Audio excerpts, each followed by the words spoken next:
तुकाराम महाराज म्हणतात, ज्यांचे अंगी मोठेपण तया यातना कठीण, तुका म्हणे जान व्हावे लहाना होनी लहान.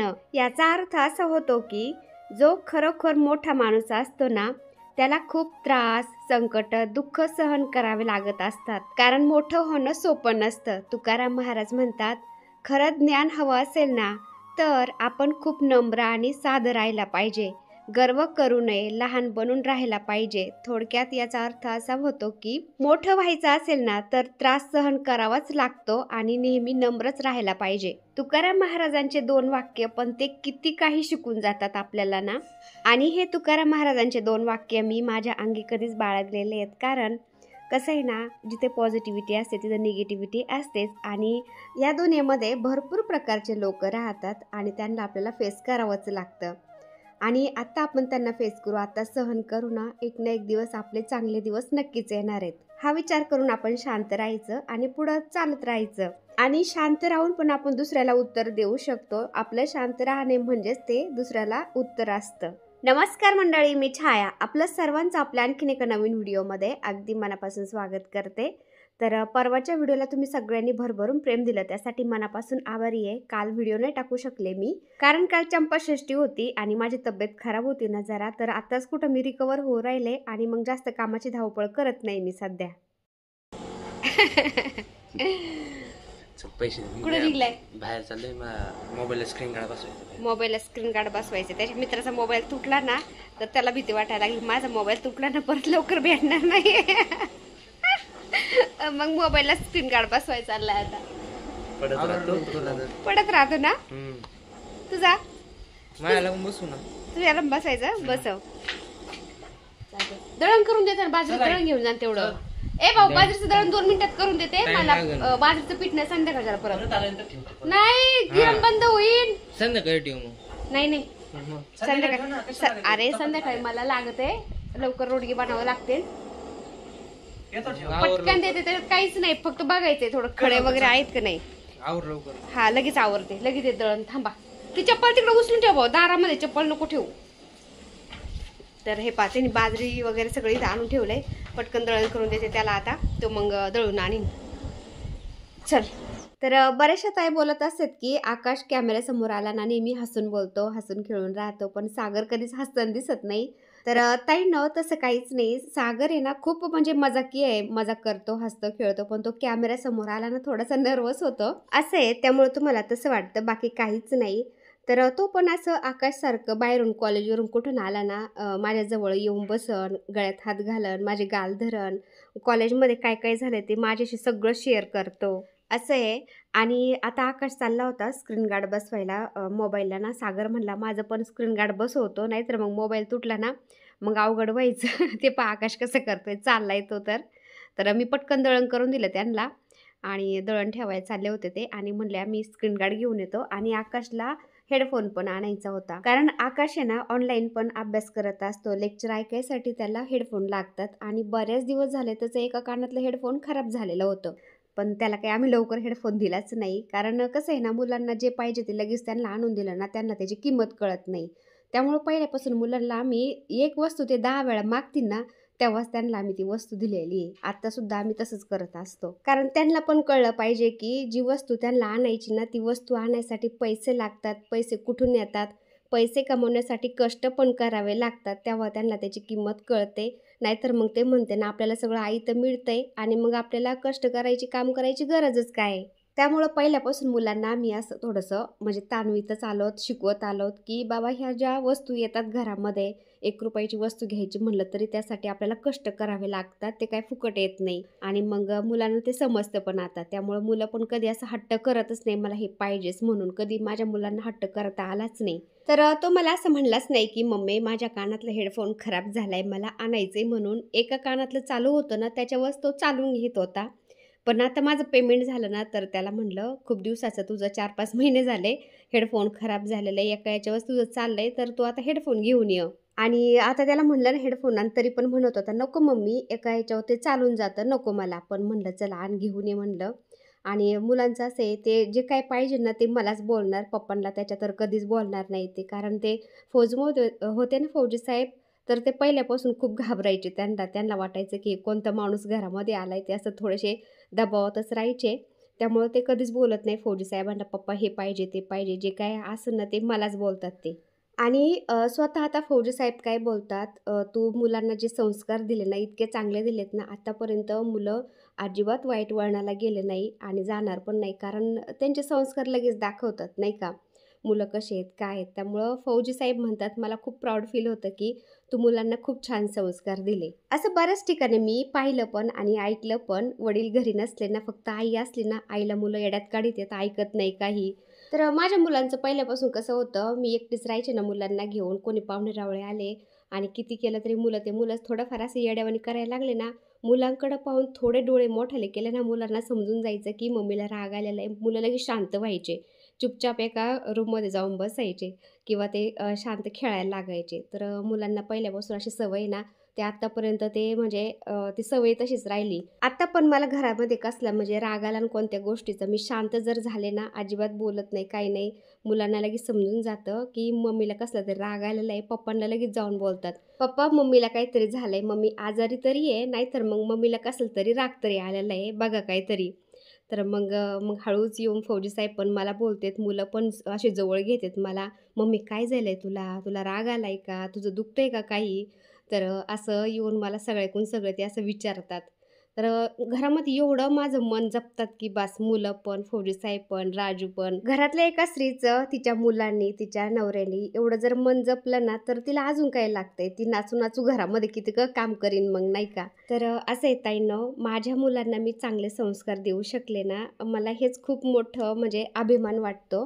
कारण आपले मुलंच म्हणजे आपली प्रॉपर्टी असते. ते कसं, तर आपण कुठं बाहेर गेलो ना, लोक आपल्याला विचारणार नाही तुझ्याकडं म्हणजे तुला घर आहे का, घर किती मोठं आहे, तुला गाडी आहे, घोडी आहे, तुझ्याकडं प्रॉपर्टी किती आहे, असं नाही विचारणार. लोक पहिलं विचारतात तुला मुलं किती आहेत, काय करतात, तुझे मुलांचं शिक्षण काय झालंय. तर एवढं विचारणार लोक. तर मुलं म्हणजेच आपली प्रॉपर्टी आहे. आपण कितीही कमवलं, कितीही कमवायच्या मागे लागलो आणि मुलांना आपण संस्कार नाही देऊ शकलो ना, तर आपण काहीच नाही कमवलं. आपण जेवढं कमवलं ना, तेवढं मुलं गमावणार आहेत, त्यांना संस्कार आपण दिले नाही तर, बरं का. आणि मुलांना संस्कार दिले ना, आपल्याकडं काहीच नसू द्या तरी पण मुलं ते आपलं नाव कमावणार, त्यांच्या पायावर ते उभं राहणार, असं आहे. त्यामुळं सगळ्यात पहिला भर म्हणजे आम्ही आमच्या मुलांना संस्कार देण्याकडेच दिला. कारण फौजी साहेब फौजमध्ये असताना मी मुलांना घेऊन एकटी राहिले तरी पण मुलांना माझ्या मी संस्कार देऊ शकले, याचाच मला अभिमान वाटतो.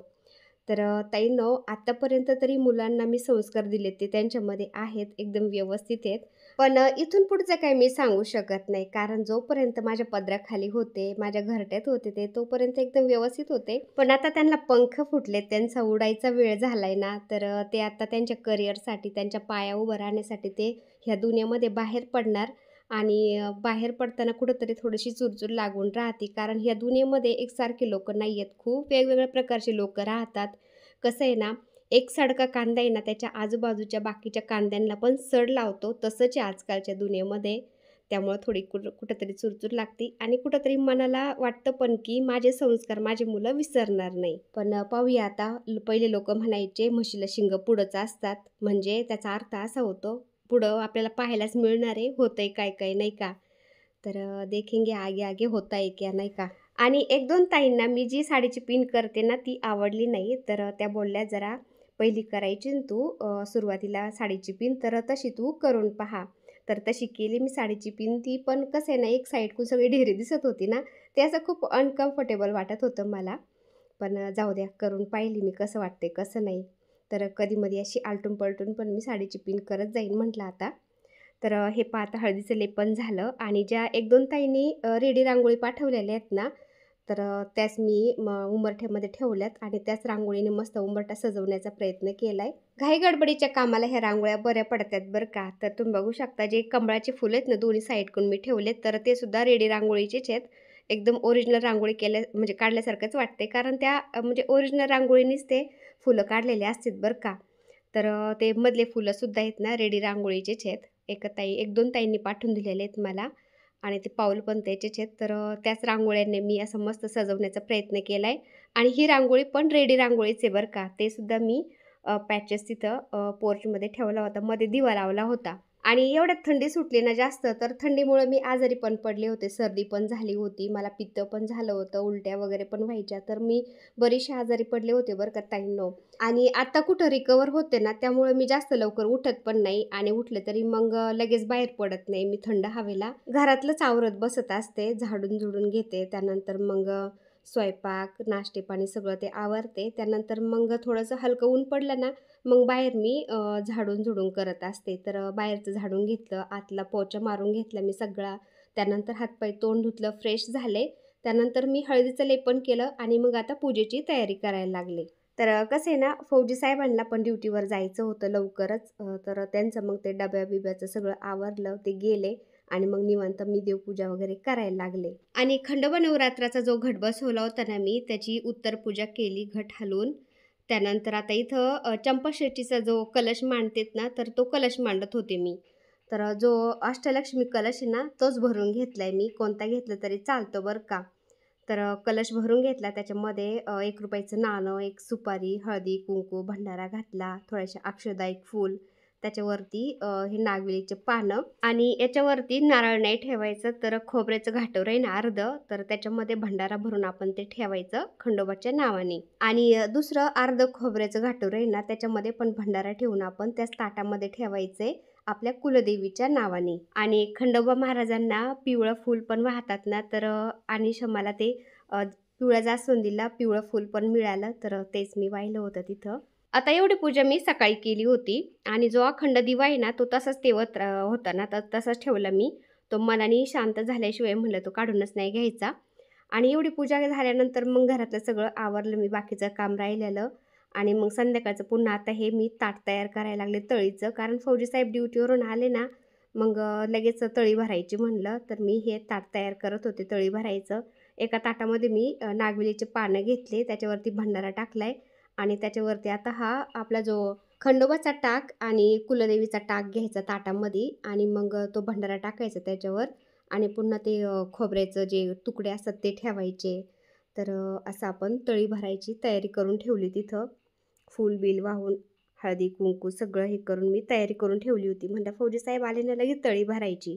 आणि सकाळी मी देवपूजा म्हणजे देवांना आंघोळ घातली, मस्त मंदिर सजवलं होतं तुम्ही बघू शकता. आणि बाळकृष्णांना विठ्ठल रुक्मिणीला मी तुळशीदल पण वाहिलं होतं. तर ताईंनो, चंपाषष्ठीच्या दिवशी मी अशी पूजा केली होती सगळी. आणि मला आता बाजरीच्या भाकरीचे नैवेद्य आणि भरीत करायचं राहिलं होतं. तुम्ही आलात? हां, लय उशीर झाला यायला. हां, मग आज चंपाषष्ठी आहे ना, तुम्ही यायचेच म्हणून थांबलोय आता तळी भरायला, नाही का. हां हे पा फौजी साहेब आले बरं का ड्युटीवरून, सकाळी गेले होते. आता किती वाजले? 8 साडेआठ वाजले आहे ना. नाही मग एवढं ते अंधार लवकर पडतो. अंधार लवकर पडतो, लयच अंधार दिसते. मी बाहेर आले नाही एवढ्यात. 7:30 वाजले. 7:30 वाजले बघा. 7:30 वाजता पण किती अंधार पडलाय. तू कुठं चालला? हा बल्ब बल्ब पहिले तळी भरायची आपल्याला. पहिले घेऊन येतो, जातो फ्रेश होतो. मी फ्रेश होतो. अभ्यास चाललाय बल्ब घ्यायला, त्याला तो लॅम्प मध्ये बल्ब लागतोय अभ्यासाला. साडीलाच खतरनाक दिसते. हा वय, मग तुम्ही आणलेली आहे. फौजी साहेबांनी साडी आणलेली, ते म्हणते साडीलाच खतरनाक दिसते. व मग चॉईस कोणाची आहे ना. काल बऱ्याचशा ताई मावशी म्हणत होत्या लाल साडीमध्ये, सुनीता मावशी, विष्णू मावशी म्हणल्या लाल साडीमध्ये माझी लाल परी दिसती. आणि आज फौजी साहेब ही लाल नाही, जरा जरा चॉकलेटी आहे ना, मरून कलर आहे ना. तर फौजी साहेब मध्ये छान दिसते. फौजी साहेब आल्यानंतर फौजी साहेब म्हणले मी फ्रेश होतो, तोपर्यंत तू बाकीचं आवर. तर मला वांगे भाजायला घालायचे होते. तर सागरने मला बाजारातून भरताचे वांगे, कांद्याची पात आणि कोथिंबीर आणून दिली होती. तर म्हणलं वांगे भाजू घालते मी गॅसवरती आणि फौजी साहेबांना चहा पण बनवून देते. तर स्वयंपाकाला थोडासा वेळ होता, मला बाजरीच्या भाकरी करायच्या होत्या आणि वांग्याचं भरीत करायचं होतं नैवेद्यासाठी पण आणि सगळ्यांना खायला पण. आणि दुपारचं बटाट्याचं भरीत पण होतं, बटाट्याची भाजी होती आणि चपात्या पण उरलेल्या होत्या. त्यामुळं म्हणलं 2-4 बाजरीच्या भाकरी टाकते आणि वांग्याचं भरीत करते. तर भरताचे वांगे अर्धा किलो आणले होते सागरने आणि हे 2 वांगे अर्धा किलोमध्ये बसले होते बरं का. आणि वांगे कसे होते, 70 रुपयाचे अर्धा किलो. बघा किती महाग ते वांगे. म्हणजे शेतकरी लोक स्वस्त विकतात बरं का, पण जे माळ्यावाले असतात ना, म्हणजे जागेवर जे बसून विकतात ना, ते एवढं महाग विकतात की बास. शेतकरी लोकांनी काय एवढं महाग विकलं असं का यांना? 70 रुपयाचे अर्धा किलो वांगे, आणि अर्धा किलोमध्ये 2च वांगे बसलेत बघा आता. तर मेहनत कोण करतं? शेतकरी लोक करतात, आणि हे माळ्यावाले लोकच नफा खाऊन जातात. शेतकरी लोकांनी थोडंसं महाग दिलं तरी काहीच नाही वाटत, पण हे माळ्यावालेत ना 1 रुपयासुद्धा कमी करत नाही बरं का. तर मग सागरनी हे अर्धा किलो वांगे 70 रुपयाचे आणले. 30 रुपयाची कोथिंबिरीची गड्डी, आणि कांद्याची पात 30 रुपयाला.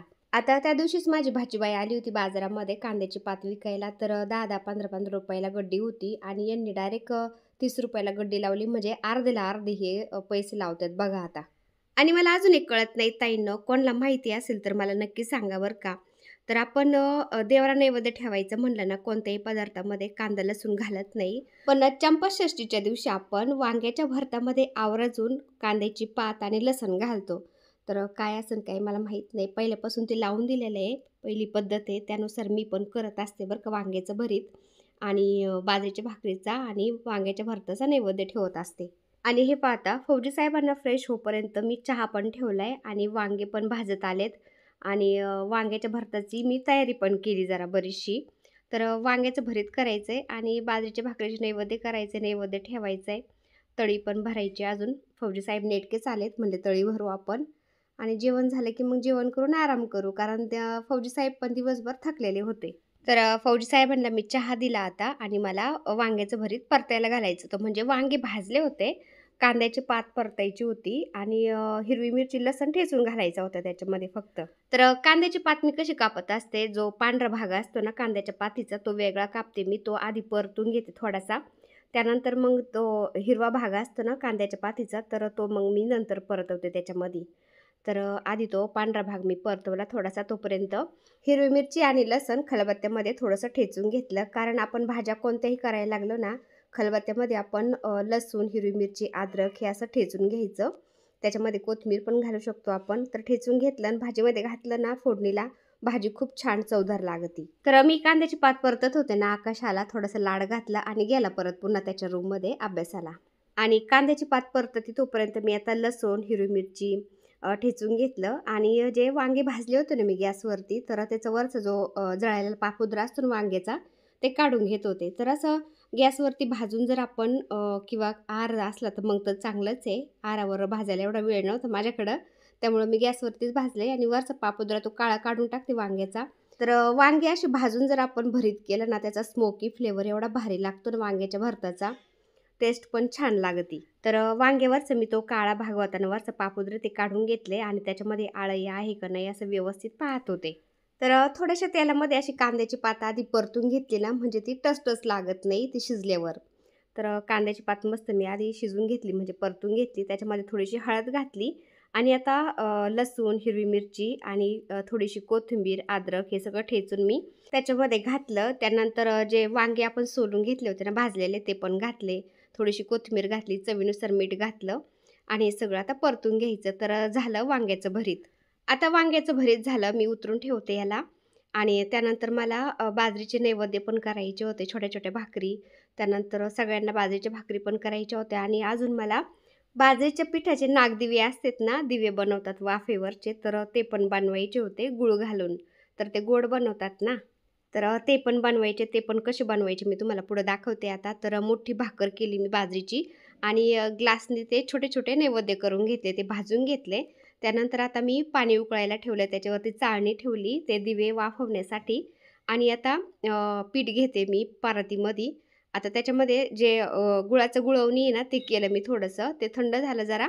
तर त्या गुळवणीने मी आता बाजरीचं पीठ थोडंसं म्हणजे एका भाकरी इतकं मळून घेते, आणि त्याचे दिवे करायचे आपल्याला. म्हणजे अर्धा ग्लासमध्ये मी थोडासा गुळ घातला, ते उकळून घेतलं, थंड केलं, आणि बाजरीचं पीठ घेतलं एका मोठ्या भाकरी इतकं, आणि त्याच्यात मळून घेतलं ते. आणि पीठ पातळ नाही करायचं, नाही तर मग आपल्याला ते दिवे बनवता येत नाही. असं घट्ट करायचं, जरा जाडसर म्हणजे निबार करायचं, जरा मळून घ्यायचं पीठ, आणि दिवे बनवायचे. आता आपल्याला जसा आकार द्यायचा आहे दिव्यांना ना, तसा आकार द्यायचा. मी सिंपलच देते आकार आता, आणि तुम्ही बघू शकता चाळणीवरती ठेवलेत मी ते दिवे, आणि वाफायला ठेवले. आणि संध्याकाळची दिवाबत्ती झाली होती बाहेरची सगळी, म्हणजे तुळशीला दिवा लावला होता, उंबरठ्यामध्ये लावला होता मी 6:30 वाजता. पण ते आता किती वेळ राहणार आहेत, आपण थोडंसं तेल घालतो नाही का. तर फौजी साहेब उशिरा आले ना, त्यामुळं म्हटलं चला आता तळी भरायची, पुन्हा मी दिवे लावून घेते आता. तर मी पुन्हा दिवे लावले, म्हणजे छान वाटतं नाही का, एकदम असं सणासारखं वाटतं. तर दिवे पाजळायचे असतात ना, नागदिवे पण म्हणतात बरं का या दिवशी. तर कोणी कोणी याला नागदिवे म्हणतं, तर कोणी देवदिवाळी पण म्हणतं. तर देवदिवाळी ह्या दिवशी पण साजरी करायची असते, तर कोणी त्रिपुरारी पौर्णिमेच्या दिवशी पण साजरी करतात.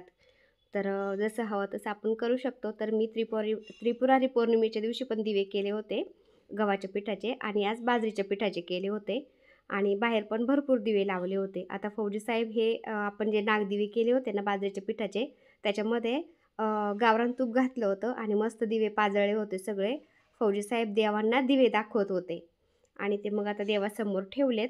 मुलांनी पण ते दिवे पाहायचे असतात बरं का. आता माझा स्वयंपाक बनवून झाला, त्यानंतर दिवे केले मी, सगळं आवरलं. त्यानंतर फौजी साहेब आता मुलांना घेऊन तळी भरत होते. तर मुलांना पण असं दाखवायचं असतं ना, कसं करतात काय करतात. तर त्यांना काय येणार आहे, आपण असं शिकवायचं असतं त्यांना. तर सासरे होते त्यावेळेस शिकवायचे ते, पण आता फौजी साहेब मग असं शिकवतात, आणि राजूला पण बरंच येतं त्याच्यातलं. कुंभे हर महादेव चित्तम मोरे आमचा उलुले बैरा चांगला बोल कुंभे हर महादेव चित्तम मोरे आमचा उलुले बैरा चांगला बोल कुंभे. तर अशी तळी भरतात आमच्या इकडं बरं का. आणि सासरे होते ना, सासरे मग त्या तळीला फेट्याचं आसन द्यायचे, पण आता फेटे कोण घालते, त्यामुळं फौजी साहेबांनी मग ते टोपीचं आसन दिलं तळीला खाली.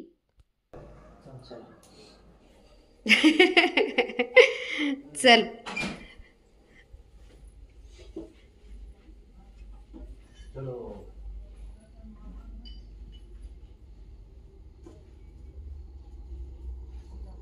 बोल कुंभे हर महादेव चिंतामण मोरे आमचा उलुले बैरा चांगला बोल कुंभे.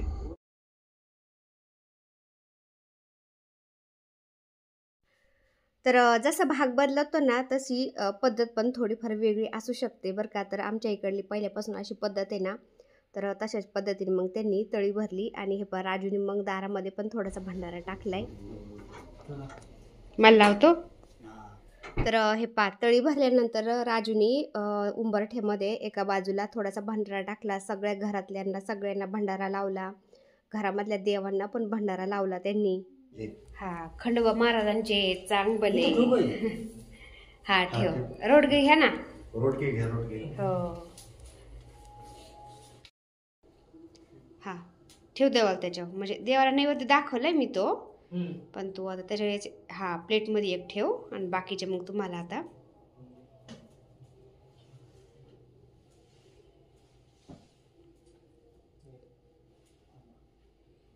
कसं झालंय? खरं काय? राजूगी प्रसाद रोडगे हे बघा असं केले होते. हा